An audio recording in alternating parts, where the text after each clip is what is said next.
네, 이번 시간에는 기초 핵 및 입자물리학 세 번째 강의입니다. 지난 시간까지 우리가 이제 원자 핵 입자물리에 대한 기본적인 개념에 대한 오버뷰를 했고, 그다음에 두 번째 시간에는 이제 원자에 대해서 러더퍼드 모형하고 보어 모형에 대해서 간단히 얘기를 했습니다. 오늘은 이 원자를 구성하는 이 핵의 에 대해서 이제 강의를 몇 번 할 텐데, 그 첫 번째 그 내용으로 이제 핵의 구조, 요 이제 원자 핵의 구조 및 그다음 원자 핵의 안정성에 대해서 좀 설명을 하도록 하겠습니다.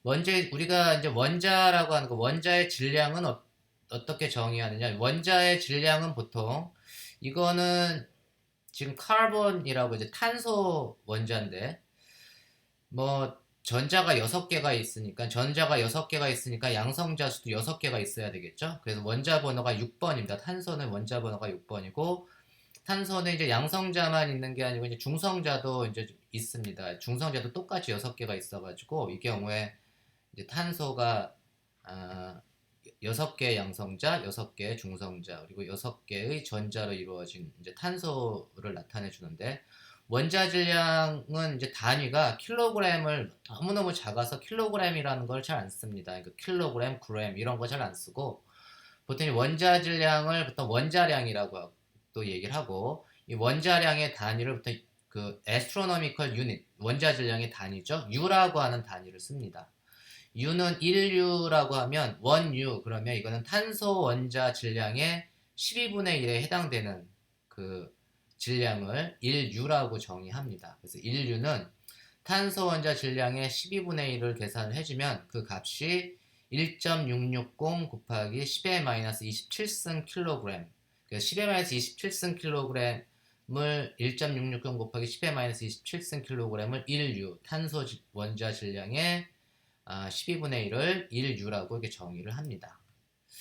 1U에 해당되는 그 에너지, 우리가 이제 질량이 있으면 우리가 아인슈타인의 E equal mc 스퀘어, 그 질량과 에너지의 등가성을 나타내주는 이 유명한 식인데, 이 식은 이제 모든 물질의 질량이 있으면 그 질량은 움직이지 않더라도 에너지를 가지고 있다라고 하는 게, 질량이 곧 에너지다라고 하는 게 에너지하고 질량의 등가성을 나타내주는 식입니다. 여러분들 물리 공부를 안 해도 E equal mc 스퀘어는 너무너무 유명해서 잘 알고 있겠죠. 그러면 이제 1U에 해당되는 그 질량을 에너지로 환산을 하려면 이제 빛의 속력의 제곱을 곱해주면 되는데, 1U에 해당되는 게 1.660 곱하기 10의 27승 킬로그램이고, 거기에 빛의 속력 3 곱하기 10의 8승 미터 퍼 세컨드의 제곱을 곱해주면 이게 단위가 어떻게 되죠? 이게 SI 유닛으로 이제 줄이라는 걸로 단위가 계산이 되겠죠. 그래서 이놈을 계산해주면 그 1U에 해당되는 등가 에너지가 4.19 곱하기 10의 마이너스 10승 줄입니다. 너무너무 작죠? 그러니까 그래서 이것도 조금 그 줄로 나타내주기에는 너무 민망하게 작으니까 요 1 일렉트론 볼트, 이놈을 그래서 원자의 질량은 보통 원자 이하의 질량은 전자볼트를 많이 씁니다.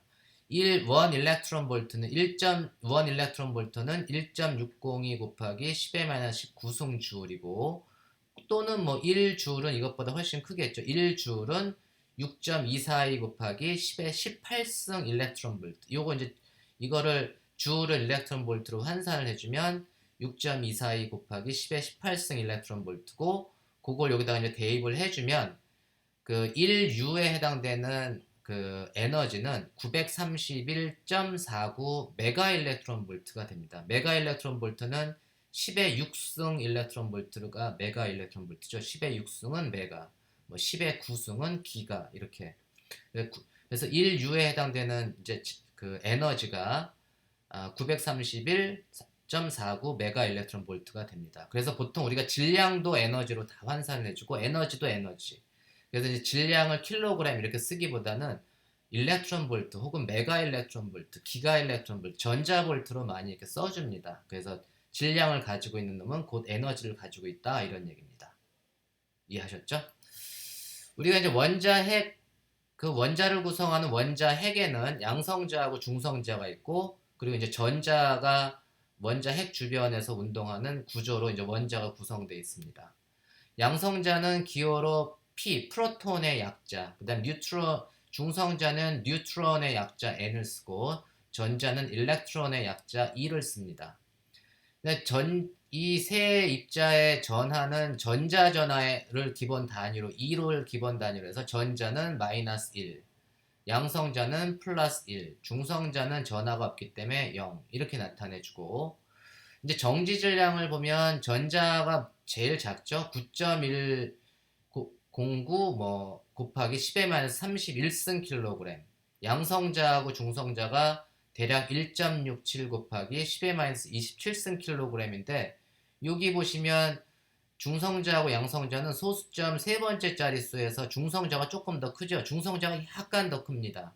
이거를 우리가 이제 에너지로 환산을, 질량을 에너지로 환산해주면 질량에다가 빛의 속력의 제곱, C제곱을 곱해주면 우리가 일렉트론 볼트, 전자 볼트 단위로 환산을 할 수 있다고 했죠. 그래서 이제 전자의 질량은 0.511 에너지인데, 전자의 에너지, 정지 질량에 의한 에너지라고 보통 얘기를 합니다. 0.511 메가 일렉트론 볼트. 그 다음에 양성자는 938.2 메가 일렉트론 볼트. 그 다음에 중성자는 939.6 메가 일렉트론 볼트. 이렇게 됩니다. 그래서 그 에너지로 쓰면은 이제 조금 양성자는 938, 중성자는 939, 대충 1 메가 일렉트론 볼트 정도 차이가 나죠. 그 전자 한 두 개 정도의 질량에 해당되는 차이가 납니다. 그래서 전자의 질량하고 양성자의 질량을 대충 비교해 보면 대략 한 2000배보다 한 1800 something. 그래서 양성자의 질량은 전자 질량의 대략 1836배 정도 됩니다. 1836배. 그렇죠? 우리가 이제 원자를 나타내주는 원소의 기호는 X, Z, A 이런 식으로 이제 원소 기호를 나타내주면, 이때 이 X는 원소 기호를 나타내주고, 탄소 해주면 C 이렇게 해서 X가 C 이렇게 해주면 되고, 그 다음에 A를 보통 우리가 질량수라고 합니다. 질량수는 양성자의 개수 더하기 중성자의 개수를 질량수라고 하고, 이 Z를 아래 첨자에 있는 Z를 보통 이제 원자 번호 이렇게 얘기를 합니다. 그래서 이제 원자 번호는 지금 양성자의 수를 나타내 주는 게 원자 번호. 그 다음에 질량수는 여기에다가 이제 양성자 수 더하기 중성자 수를 더해주면 그게 이제 질량수가 되고, 원소 기호는 우리 이제 원소 기호를 이제 적어주면 됩니다. 우리가 이제 양성자의 질량과 중성자의 질량을 원자 질량의 단위 U로 나타내주면, 양성자는 1.00723U 이렇게 나타내주고, 탄소 원자 질량의 12분의 1을 1U라고 했죠. 양성자는 1U보다 살짝 크고, 중성자는 그것보다 더 살짝 더 크죠. 얘는 이제 소수점 세 번짜리에 이제 866 이렇게 나갑니다. 우리가 이제 양성자는 프로톤인데, 양성자를 요 기호로 원소 기호로 나타내주면 원자 번호는 1, 질량수도 1 이렇게 되겠죠. 원자 번호도 1, 질량수도 1. 그 다음에 원소 기호는 보통 이제 H 이렇게 써가지고 1H1 이런 식으로 쓰거나, 아니면은 그냥 프로톤이라고 하는 P를 약자로 해서 1P1 이렇게도 써줍니다. 중성자는 원자 번호, 양성자 수가 없죠. 그러니까는 원자 번호는 0, 그 다음에 질량수는 1. 그래서 중성자는 1N0 이렇게, 그 N은 이제 원소 기호가 이제 그냥 중성자는 N으로 이렇게 나타내 줍니다. 그래서 1N0 이런 식으로 이제 중성자를 나타내 주고, 전자는 양성자도 없고 중성자도 없죠. 그래서 00 이렇게 쓰고 싶은데, 이거는 이제 보통 그 기호로 해서 전자의 경우는 양성자는 없지만 원자가 항상 양성자의 개수만큼 전자가 존재해야 되기 때문에, 여기에 이제 0 대신에 전자인 경우는 질량수에 이제 마이너스 1로 쓰고, 그 다음에 질량수는 0, 기호로는 원소 기호 같은 경우는 2 이렇게 쓰는 게 이제 전자로부터 이렇게 이제 나타내 주기도 합니다. 우리가 이제 원자 핵의 질량을 측정을 할 수 있는데, 원자 핵의 질량은 우리가 이제 기초물리, 전자기 할 때 기초물리 제가 강의를 했는데 이거 질량 분석기를 통해서 원자 핵의 질량을 측정할 수가 있습니다. 그러니까 질량 분석기는 처음에 원자 핵을 만들어야 되니까 원자 핵은 원자에서 전자를 떼어내야 되죠. 전자를 떼어내는 걸 그때 뭐라고 했죠? 이온화라고 했죠. 전리 혹은 이온화라고 해서 기체를 이렇게 높은 전압에서 방전시켜 가지고 전자를 원자 핵에서도 전자를 떼어납니다. 그러한 과정, 이온화 과정을 거쳐서 이온화된 원자라고 하는 게 이제 원자 핵을 그걸 따로 분리할 수 있다는 거죠. 원자 핵을 따로 분리해 가지고 전기장과 자기장이 존재하는 구역, 여기 이제 속도 선택기라고 하는데 전기장과 자기장이 이제 수직하게 그 배열된 이러한 공간을 통과시키게 되면 이온화 대전된 양으로 원자 핵은 항상 양으로 대전돼 있을 테니까 양으로 대전된 그 원자 핵이 이 속도 선택기를 통해서 이게 직선으로 갈 수 있게끔 전기장과 자기장을 조절을 해줍니다.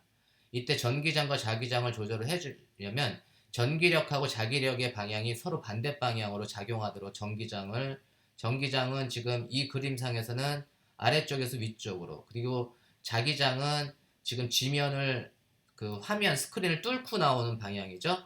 그래서 전기력의 크기는 위쪽, 전기력의 방향은 위쪽, 자기력의 방향은 아래쪽으로 작용해서 두 힘이 서로 균형을 이루게끔 QE하고 QVB가 균형을 이루게끔 그 전기장과 자기장을 조절을 하면 요 이온은 원자 핵은 이렇게 이렇게 일직선상을 등속으로 이렇게 직선 운동을 하게 됩니다.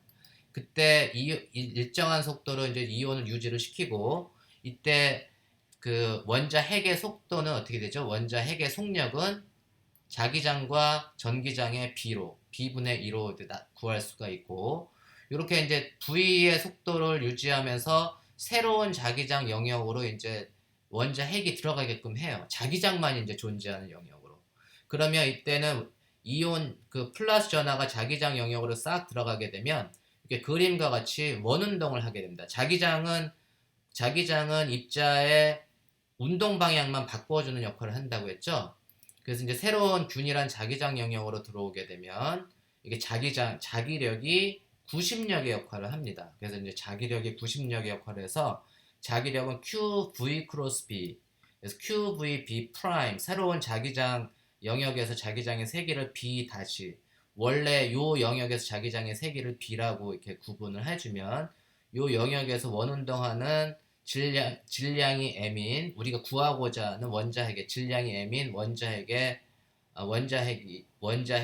작용하는 구심력은 mR분의 V 제곱은 그 자기력에 의해서 만들어지고 그게 이제 QV B 프라임 이렇게 됩니다. 그죠? 이때 이제 자기장 영역으로 들어온 그 원자 핵의 속력은 변하지 않습니다. 그러면 이거를 통해서 우리가 원자 핵의 질량 M을 구하고자 하는 원자 핵의 질량을 구할 수 있는데 M은 V분의 QB 프라임 R이 되고 우리가 이제 V는 여기에서 그 원자 핵의 V는 여기에 이 속도 선택기에서 전기장과 자기장의 비율 B분의 2를 넣어주면 원자 핵의 질량은 전기장, 그 다음에 양쪽에서의 자기장, 그 다음에 원자 핵의 전하량, 그리고 얘 곡률 반경, 회전 반지름 R로 구할 수가 있잖아요. 그래서 R은 우리가 측정을 할 수가 있고 전기장, 자기장 이런 거 우리가 다 이미 알고 있으니까 원자 핵의 질량을 측정할 수가 있습니다. 혹은 원자 핵의 전하를 모르면 일단 Q분의 M 이런 식으로 해서 우리가 원자 핵의 질량과 전하의 비율을 측정을 해줄 수가 있습니다. 이런 식으로 이제 원자 핵의 질량을 측정을 합니다. 원자 핵의 크기를 보면 요거는 이제 임의의 원소인데 임의의 원소에서 원자 핵은 중성자하고 양성자로 이루어져 있잖아요. 이렇게 그랬을 때 이 원자 핵의 반지름을 제가 이제 라지 R이라고 하면 이 라지 R이라고 하는 거는 뭐냐면 원자 핵에서 이 양성자하고 중성자를 각각을 원자 핵을 구성하는 입자를 뉴클레온, 핵자라고 합니다. 핵자라고 하면 우리가 양성자 또는 중성자를 나타내 주는데 이 핵자의 개수에 따라서 원자 핵의 크기가 점점 달라지겠죠. 뭐 핵자의 개수가 중성자하고 양성자 수가 많아지면 이게 원자 핵의 크기가 커질 테고, 중성자하고 양성자의 개수가 적어지면, 핵자의 개수가 적어지면 사이즈가 작아질 테니까 그 핵자의 개수가 뭐죠? 질량수죠, 질량수. 그래서 이 핵의 부피는 질량수에 비례합니다. 양성자 수 더하기 중성자 수, 그죠? 핵의 부피는 핵을 구형이라고 가정을 하면 핵의 부피는 3분의 4파이 r 3승이고, 이 핵의 부피, 최적은 질량수에 비례하니까 결국은 r 3승은 a에 비례한다, 질량수 a에 비례한다 라고 얘기할 수 있고, 또는 핵의 반지름은 질량수의 3분의 1에 비례한다, 우리가 이렇게 얘기를 해줄 수가 있습니다. 그죠? 그러면 이제 이 그 반지름은 비례상수를 넣어주면 반지름은 그 질량수의 3분의 1에 비례하고, 이 R0는 경험식입니다. 그래서 이 R0는 보면 R0는 1.2 곱하기 10의 마이너스 15승 메타, 10의 마이너스 15승 메타를 우리가 이제 fem토메타 이렇게 얘기한다. 이거는 fem토메타는 이제 페르미의 그 물리학자 페르미의 이름을 따가지고 우리가 이제 fem토메타 이렇게 얘기를 합니다. 그래서 1 fem토메타 하면 10의 마이너스 15승 메타고, 이제 R0는 1.2 fem토메타 이렇게 됩니다. 요게 이제 핵의 반지름은 질량수의 3분의 1승에 비례한다라고 하는 걸 여러분들이 이제 질량수의 3분의 1승에 비례한다라고 여러분들이 이제 이해하시면 됩니다. 우리가 이제 핵이라고 하는 거는 이거는 뭐죠? 전자가 두 개가 있고 양성자가 두 개가 있고 중성자가 두 개가 있는 이 원자는 뭐죠? 힐륨 원자입니다. 헬륨 원자. 그래서 양성자가 헬륨의 원자 핵은 양성자가 두 개, 그 다음에 중성자가 두 개 있으니까 질량수는 넷. 그래서 원소 기호는 H. 그래서 헬륨 원자 핵을 보면 헬륨 원자 핵은 어떻게 헬륨 원자 핵끼리의 핵 사이에서 작용하는 힘을 보면, 일단은 양성자가 두 개가 있으니까 전하를 띤 놈이 있으니까 전기력이 작용을 하겠죠. 그래서 양성자가 두 개, 중성자가 두 개인데, 중성자는 전하가 없으니까 전기력이 작용을 하지 않을 테고, 전하를 띤 놈끼리만 전기력이 작용을 할 텐데, 이 경우는 양성자가 플러스 전하니까 전기적인 청력이 작용을 할 겁니다. 전기적인 청력이 작용해가지고 이놈이 서로 막 멀어지려고 막 하겠죠. 전기력만 고려를 하면. 근데 이제 원자 핵이라고 하는 게 전기적 청력만 작용하면 원자 핵이 떨어져 나가겠죠. 왜냐하면 얘는 서로 밀치려고 하니까, 양성자 두 개가. 근데 떨어져 나가지 않고 꽉 묶여 있잖아요. 그러니까 묶여 있으니까 뭔가 인력이 작용을 하겠죠. 그 인력을 우리가 이제 핵력이라고 합니다. 영어로는 nuclear force.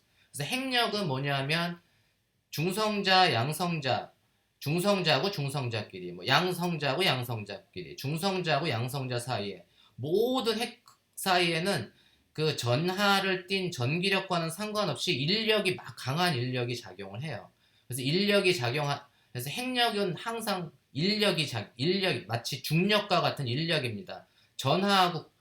전하를 띈 거하고 상관없이 핵자들 사이에는 항상 인력이 작용을 하게 되고, 또 전기력을 고려하면 양성자하고 양성자 사이에는 청력이 작용을 합니다. 근데 원자 핵은 꽉 묶여가지고 분리가 안 되고 이렇게 묶여 있잖아요. 그러니까는 지금 전기력하고 핵력을 비교를 하면 어떤 놈이 더 커야지 원자 핵이 유지가 됩니까? 당연히 인력이 더 커야 되겠죠. 그래서 인력이 더 커야 됩니다. 전기력보다, 전기적인 청력보다. 그래서 우리가 이러한 핵력은 전기력에 비해서 특별히 강하기 때문에 우리가 이거를 강한 핵력, 그래서 strong nuclear force 이렇게 얘기를 하는 거예요. 그리고 우리가 지구상의 우주에서 존재하는 힘 중에 가장 강한 놈이 핵력입니다. 그래서 우리가 이걸 강한 핵력을 그냥 강한 그 약자로 해서 강력 이렇게 얘기해요. 강력한 힘이다. 그래서 strong force를 얘기하면 그놈은 강한 핵력입니다. 서로 핵자를 묶어주는, 인력으로 묶어주는 강한 핵력이 존재해야지 이게 원자 핵이 유지가 됩니다. 이해하셨나요? 그래서 우리가 이제 이게 핵을 보면, 원자 핵에는 양성자도 있고 중성자도 있는데, 이게 전하를 띤 양성자 사이에는 전기적인 청력이 작용을 하고, 그 다음에 이 양성자, 중성자, 뭐 양성자, 중성자 끼리는 전하하고 상관없이 항상 인력이 작용을 합니다. 그 힘을 우리가 강한 핵력, 이거는 인력이 작용을 하는 거예요. 그래서 원자 핵이 묶여 있고 핵력이 특별히 더 인력이 강해가지고 강하다는 말을 이렇게 붙여줍니다. 그래서 스트롱한 뉴클리어 포스가 작용을 하게 됩니다. 그래서 원자 핵을 이렇게 묶어주는 역할을 해줍니다. 우리가 이제 원자 핵을 보면 이렇게 묶여있는 원자 핵과 이놈들을 다 그 원자 핵의 질량을 제가 mx 이렇게 둘게요. x라고 하는 원소의 원자 핵이라고 하면 이 묶여있는 원자 핵의 질량을 mx라고 하고 요 놈을 구성하는 핵자들을 다시 따로 떼어내가지고 개별적인 분리된 핵자들의 질량을 계산해주면 그 분리된 핵자의 질량은 양성자의 질량 곱하기 양성자의 개수 더하기 중성자의 질량 곱하기 중성자의 개수, 이게 분리된 핵자들 다 더한 놈의 질량이겠죠. 이 분리된 핵자들의 질량하고 요 묶여있는 핵의 질량을 계산을 하면 두 놈의 질량이 같아 보이겠죠. 그래서 mx는 z 곱하기 mp 더하기, 그러니까 양성자의 질량 곱하기 양성자의 개수를 z, 중성자의 질량을 mn, 그리고 중성자의 개수를 n이라고, 라지 n이라고 두면 mx는 z의 mp 더하기 라지 n의 mn이라고 쓰고 싶은데, 사실 이거 저울의 질량을 재보면 분리된 핵자들의 질량이 더 큽니다. 묶여있는 핵의 질량보다 그걸 따로 떼어놓은 질량을 따로따로 더하면 요놈의 질량이 더 커요. 그러면은 우리가 이제 이때 우리 결합 에너지라는 말을 쓰는데, 결합 에너지를 영어로 이제 바인딩 에너지 이렇게 얘기합니다. 바인딩 에너지는 이 핵을 구성하는 핵자들, 이렇게 핵을 구성하는 핵자가 묶여 있는데 그놈을 하나씩 떼어내는데 필요한 에너지를 이걸 쪼개는데, 이렇게 분리시키는데 필요한 에너지를 결합 에너지다 이렇게 얘기를 합니다. 그러니까 마치 본드로 붙어 있는 놈을 제가 이렇게 떼어내가지고 개별적인 입자로 만들어주려면 에너지가 필요하잖아요. 그래서 떼어내는데 필요한 에너지를 결합 에너지라고 하고, 그 결합 에너지만큼이 두 질량의 차이에 해당됩니다. 그래서 핵의 질량 플러스 결합 에너지가 분리된 핵자의 질량이 됩니다. 그래서 우리가 이제 핵의 질량은 이 핵을 구성하는 개별 핵자들의 질량과 비교해 보면 핵의 질량이 좀 작은데, 그 이유는 바인딩 에너지만큼을 빼주면 그게 곧 핵의 질량이 됩니다. 그래서 우리가 결합 에너지를 바인딩 에너지라고 하고, 이 결합 에너지는 무지 중요해요. 사실은 이걸 거꾸로 얘기하면 내가 이렇게 묶여있는, 이렇게 핵으로 꽉 그렇게 묶여있는 그런 핵이 저절로 빵 폭발을 해서 개별적인 입자로 이렇게 나뉘어지면 나머지는 요 개별 입자보다 핵의 질량이 이제 더 작잖아요. 그러니까 이놈이 빵 터지면서 요놈 개별 입자로 되면서 이제 에너지가 방출이 된다, 이렇게 거꾸로 이렇게 얘기를 합니다. 그래서 이놈 핵이 분열을 하게 되면 에너지가 같이 이렇게 방출을 하게 돼요. 입자 플러스 에너지도 같이 방출을 이렇게 하게 됩니다. 우리가 이제 핵의 질량을 이렇게 나타내주고, 마찬가지로 이제 원자의 질량도 양성자의 질량 더하기 양성자의 질량 곱하기 양성자의 개수 더하기 중성자의 질량 곱하기 중성자의 개수에다가 원자는 전자까지 있잖아요. 전자의 질량 곱하기 전자의 개수인데, 원자는 중성이 돼야 되니까 전자의 개수는 양성자의 개수만큼이 되겠죠. 그래서 요거를 다 더하면 그게 원자의 질량이 아니고 그놈을 묶어주는 결합 에너지가 필요합니다. 그래서 원자의 질량은 그 원자를 구성하는 개별 입자의 질량의 총합에서 요게 바인딩 에너지, 결합 에너지를 빼준 것이 원자의 질량입니다. 그래서 결합 에너지는 매우 중요한 개념을 갖습니다. 그래서 원자 핵을 결합 에너지의 관점에서 조금 더 보면, 이거 헬륨이라고 하는 거는 양성자가 2개, 전자가 2개로 이루어진 원자 핵인데, 그 구성 성분을 이 헬륨의 원자 핵을 구성하는 양성자 2개, 중성자 두 개를 따로 떼가지고 질량을 재면 개별 핵자의 질량의 합이 묶여있는 원자 핵의 질량보다 더 크다고 했잖아요. 그럼 거꾸로 이제 이놈 개별 입자를 이용해가지고 원자 핵을 만들면 핵을 만드는 과정이 이제 융합이라 핵융합 과정에 해당되는 거죠. 핵융합 과정을 하게 되면 어떻게 되는 거죠? 질량이 질량을 잃어버리게 됩니다. 일부의 질량을 잃어버리는데 그걸 우리가 질량 결손이라고 얘기를 합니다. 핵융합 과정에서는 질량 결손이 이렇게 생기게 되는데 그 원자 핵의 질량을 mx라고 하면 질량 결손 잃어버린 질량은 얼마냐면 개별 핵자들의 질량의 합백이 원자 핵의 질량, 그 질량 차만큼이 질량 결손이 생기게 됩니다. 이 질량 결손은 어디로 갔을까요? 이 질량 결손에 해당되는 게 바로 원자 핵의 결합 에너지에 해당됩니다. 그죠? 원자 핵의 결합 에너지에 해당되고 그 결합 에너지에 해당되는 거를 질량 결손을 통해서 결합 에너지를 구할 수가 있는데 질량 결손을 알면 거기에 빛의 속력의 제곱을 곱해줘서 질량 결손에 해당되는 에너지를 계산해 줄 수가 있습니다. 이 식이 바로 질량 결손에 해당되는 결합 에너지에 해당되는 게 바로 질량 에너지 등가 원리를 통해서 에너지를 계산해 줄 수가 있어요. 질량 결손에 해당되는 에너지를 계산을 해줄 수가 있습니다. 그래서 개별적인 원자 핵자들이 꽉 그 원자 핵으로 이렇게 핵융합을 해서 그것보다 더 큰 원자 핵으로 되면 질량 결손이 생기고 질량 결손에 해당되는 에너지가 방출을 하게 됩니다. 그래서 이게 핵융합하는 과정에서는 에너지가 또 방출이 돼요. 핵이 분열될 때도 에너지가 방출되지만 핵을 융합할 때도 질량 결손에 해당되는 에너지만큼 방출이 됩니다. 그래서 우리가 양성자의 질량이 1.007286, 그 다음에 중성자가 1.0086866U, 그 다음에 힐륨 원자 핵의 질량이 4.00153U 이렇게 되는데 요 놈에 해당되는 질량 결손에 해당되는 에너지를 계산을 해주면 이게 델타 MC 제곱이잖아요. 그 에너지를 계산을 해주면 질량 결손에 해당되는 에너지가 28.3 메가일렉트론 볼트 이렇게 됩니다. 그래서 개별적인 원자 핵이 융합해가지고 헬륨 원자 핵을 딱 만들면 그때 방출되는 에너지가 요만큼의 에너지가 방출이 되는 거예요. 핵융합을 통해서 요만큼의 에너지가 이제 방출이 됩니다.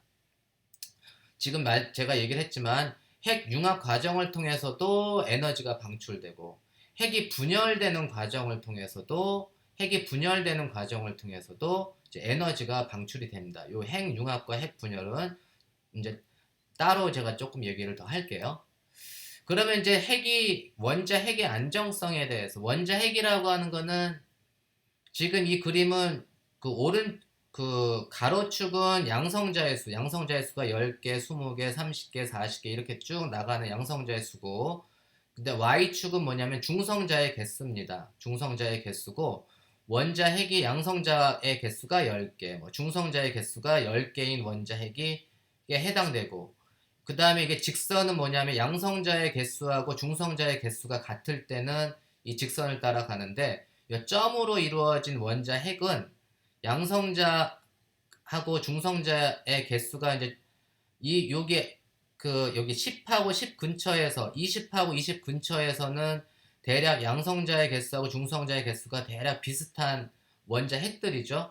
이 점들로 이루어진 이 집단이 안정된 원자 핵을 이루는 집단을 나타내주고 나머지 여기에 나타나지 않은 원자 핵들은 안정된 원자 핵이 아니다 이런 얘기입니다. 그래서 제가 이렇게 붉은색으로 이렇게 타원으로 묶어놓은 이 안에 있는 점들로 이루어진 원자 핵들은 보통 안정된 원자 핵이다 라고 하는데 양성자의 개수하고 중성자의 개수가 한 20 정도, 양성자의 개수, 원자 번호가 20 정도가 될 때는 대략 양성자의 개수하고 중성자의 개수가 엇비슷하죠. 그래서 안정된 핵은 양성자의 개수하고 중성자의 개수가 거의 비슷할 때 안정된 원자 핵을 이루는데 질량수가 20이 넘어가면 양성자의 개수하고 중성자의 개수를 합친 게 20, 여기 양성자의 개수가 10 정도에서는 n하고 양성자의 수하고 중성자의 수가 거의 비슷한데 요걸 넘어가게 되면 중성자의 수가 훨씬 더 커지죠. 중성자의 수가 더 클 때 원자핵이 더 안정된 상태를 이룬다라는 얘기입니다. 그러니까 양성자의 수가 클 때보다는 중성자의 개수가 더 많을 때 좀 더 안정된 원자핵을 이룬다라고 하는 게 이제 원자핵의 안정성을 나타내주고 있습니다. 이거는 혹시 이제 양자역학을 배운 사람은 우리가 스핀의 개념으로도 살짝 설명해 줄 수 있는데 이거는 이제 탄소 원자인데 탄소 원소자인데 요 이제 탄소 원자핵인데 이거 양성자의 수가 6개, 그다음에 중성자의 수가 6개인 탄소 원자핵의 동위 원소가 그러니까 12C6. 이 얘기는 뭐냐면 양성자의 개수도 6개, 중성자의 개수도 6개. 핵자 질량, 그래서 양성자의 수도 짝수, 중성자의 수도 짝수인데 에너지 레벨로 이제 양성자하고 중성자가 서로 같이 들어갈 수 있는데 파울리 베타 원리 때문에 양성자하고 중성자는 스핀이 2분의 1인 입자입니다. 그래서 하나의 에너지 레벨에 양성자가 업인 놈 그리고 다운인 놈이 들어갈 수 있고 동시에 같은 레벨에 중성자가 업, 그 다음에 중성자가 스핀이 다운인 놈이 들어갈 수 있습니다. 그래서 처음에 4개가 이렇게 양성자 2개, 중성자 2개가 들어가고 그 다음 레벨에 스핀 업다운으로 양성자 2개, 중성자 2개. 그 다음 레벨에 스핀 업다운의 양성자 2개, 스핀 업다운의 중성자 2개가 들어가서 하나의 에너지 레벨을 이제 3개의 에너지 레벨을 꽉 채울 수가 있어서 이런 경우는 우리가 이제 안정된 원소다 이렇게 얘기를 합니다. 그런데 만약에 이 경우에 중성자가 똑같은 질량수는 10인데 양성자가 이 경우 이제 5개, 중성자가 7개인 원소를 보면 그게 이제 보론인데 붕소는 질량수가 12, 그 다음에 양성자의 개수가 5개인 이런 경우에는 예를 들면 양성자가 이렇게 채워지고 중성자가 하나가 더 올라가게 되겠죠. 그러니까 이런 경우는 좀 원자핵이 불안정한 원자핵을 이룹니다. 그래서 양성자, 중성자의 수가 짝수면 안정되는데 일반적으로 홀수가 되면 불안정한 원자핵이 됩니다. 반면에 제가 이제 원자 번호가 이 경우는 이제 질량수가 좀 원자 번호는 같은데 양성자의 숫자는 6개인데 중성자의 숫자가 하나가 빠진 경우 질량수가 하나가 줄었죠. 이런 경우 이제 탄소의 동위원소, 탄소는 여전히 양성자의 숫자가 6개이기 때문에 탄소라고 불리는데 질량수가 달라서 11C6 이렇게 나타내 주는데 이 경우는 양성자는 다 차 있고 중성자가 하나가 이렇게 비죠. 이런 경우는 이제 보통 불안정한 원자핵입니다. 그래서 C12는 안정되어 있는데 C11은 이렇게 불안정한 상태로 되어 있습니다. 근데 이게 같이 이렇게 양성자의 숫자하고 중성자의 숫자가 하나가 짝수, 하나가 홀수가 되더라도 이런 경우 양성자의 수가 이 경우는 이제 여기는 양성자가 6개, 중성자가 5개지만 이쪽처럼 양성자가 5개, 중성자가 6개, 중성자가 오히려 하나가 더 많은 경우 그 경우는 원자 번호가 11이지만 양성자의 숫자 때문에 원자 번호는 붕소가 되고 그 다음에 이제 중성자가 여기는 꽉 차 있고 양성자가 하나가 이렇게 비어 있잖아요. 이런 경우는 오히려 원자핵이 안정돼 있다 이렇게 얘기를 합니다. 왜 안정돼 있을까요? 이런 경우는 양성자가 더 많기 때문에 전기적인 청력이 더 작용을 해가지고 떨어지려고 하는 경향성이 있는 반면에 붕소 11은 뭐냐면 양성자의 숫자는 적고 중성자가 페어로 이루어져 가지고 원자핵은 핵력이 더 작용을 하잖아요. 그래서 중성자끼리 이제 오히려 이제 인력이 더 작용을 해서 이왕이면 양성자가 더 많으면 청력 효과가 더 커지는데 중성자가 더 많아지면 인력의 어트랙션이 더 커져가지고 좀 더 안정된 핵을 만듭니다. 그래서 이왕 양성자 수하고 중성자 수가 좀 달라지면 중성자 수가 많아지는 게 원자핵이 조금 더 안정될 확률이 높아진다 이렇게 이해를 하시면 됩니다. 이해하셨나요? 그러면 우리가 이제 불안정한 원자핵은 좀 더 안정된 상태로 가려고 하는데 불안정한 원자핵은 이제 붕괴를 하게 됩니다. 좀 더 안정한 상태로 가야 되기 때문에 그러한 경우를 우리가 방사능 붕괴다 이렇게 얘기합니다. 안정된 핵은 점으로 보여줬는데 그 점으로 보여준 원자핵을 제외한 대부분의 원자핵은 다 불안정한 원자핵이에요. 불안정한 원자핵은 다 안정된 상태로 붕괴하려고 하는데 그러한 붕괴를 radioactive decay, 방사능 붕괴라고 하고 불안정한 원자핵을 parent, 엄마라고 하고 좀 더 안정한 딸핵으로 가면 그때 이제 붕괴해서 입자를 방출하거나 에너지를 방출을 하는데 이때 만약에 알파 입자를 방출을 하게 되면 이걸 우리가 알파 붕괴다 이렇게 얘기를 합니다. 그래서 우리가 러더포드의 알파 입자 산란 실험을 볼 때 이 라듐이라고 하는 놈이 알파 입자를 방출한다고 했잖아요. 그래서 라듐은 불안정한 원자핵이라서 라듐이 알파 입자를 방출을 하고 그 다음에 라돈으로 이렇게 변하는 방사능 붕괴를 이용해 가지고 알파 입자 산란 실험을 한 겁니다. 그래서 이런 게 이제 대표적인 방사능 붕괴의 예고. 또 다른 거는 알파 입자를 방출을 할 수도 있고 그 다음에 이제 베타 입자라고 하는 걸 방출할 수도 있습니다. 베타 입자는 실체가 전자예요, 전자. 전자를 이렇게 방출할 수도 있는데 보통 이제 원자핵은 양성자하고 중성자로만 이루어졌는데 전자를 방출할 수도 있어요. 그러니까 요거는 조금 더 심오한 프로세스겠죠? 양성자하고 중성자밖에 없는데 어떻게 전자가 나오지? 불연 돌연변이가 나오지? 라고 생각할 수 있는데 이러한 반응이 일어날 수 있습니다. 이러한 반응을 우리가 이제 베타 붕괴라고 하는데 이 베타 붕괴를 알려면 조금 더 공부를 해야 돼요. 이건 이제 입자 물리까지도 좀 연결이 돼서 중성자가 양성자로 이렇게 싹 변하면서 이렇게 전자를 내보내요. 중성자가 양성자로 변하면서 전자하고 이게 중성미자를 이렇게 내보내는 반응을 베타 붕괴라고 하는데 이러한 과정을 통해서도 그 불안정한 원자핵이 붕괴할 수가 있습니다. 그래서 요거는 제가 좀 더 이제 나중에 한 번 더 얘기를 할게요. 그리고 또 우리가 이제 입자, 이게 알파 입자, 베타 입자를 붕괴할 수도 있고 그냥 빛을 내보내면서 그냥 붕괴할 수도 있어요. 그런 붕괴를 우리가 감마 붕괴, 감마 레이라고 전자기파를 방출하면서 붕괴할 수도 있는데 이러한 붕괴를 우리가 이제 감마 붕괴다 이렇게 해서 방사능 붕괴는 이렇게 세 가지 종류, 대표적인 세 가지 종류가 있습니다.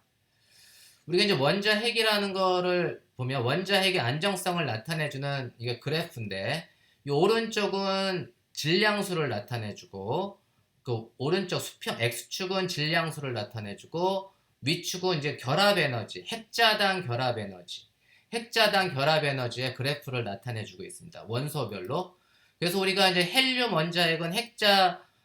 원자핵의 결합 에너지를 아까 계산했죠. 그게 얼마냐면 28.3 메가 일렉트론 볼트라고 계산을 했잖아요.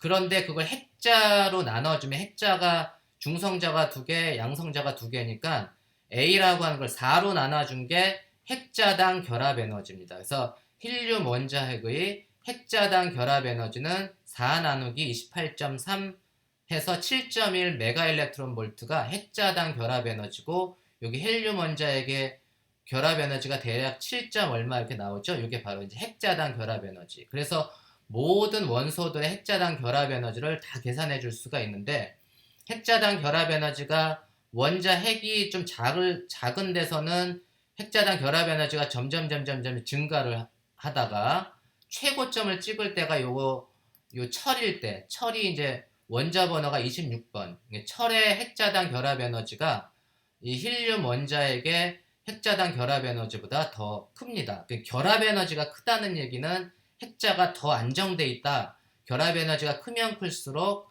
안정돼 있다 이렇게 나타내주고 가장 원소 중에 가장 안정된 원자핵이 철입니다. 그래서 철이 가장 안정된 원자핵이고 그 다음에 그놈보다 더 커지면 이제 결합 에너지가 또 작아져요. 그래서 작아지고 이제 우라늄 같은 경우는 이게 결합 에너지가 좀 작아져가지고 좀 불안정한 상태, 그래서 철이 가장 안정됐겠죠? 붕괴를 안 하겠죠?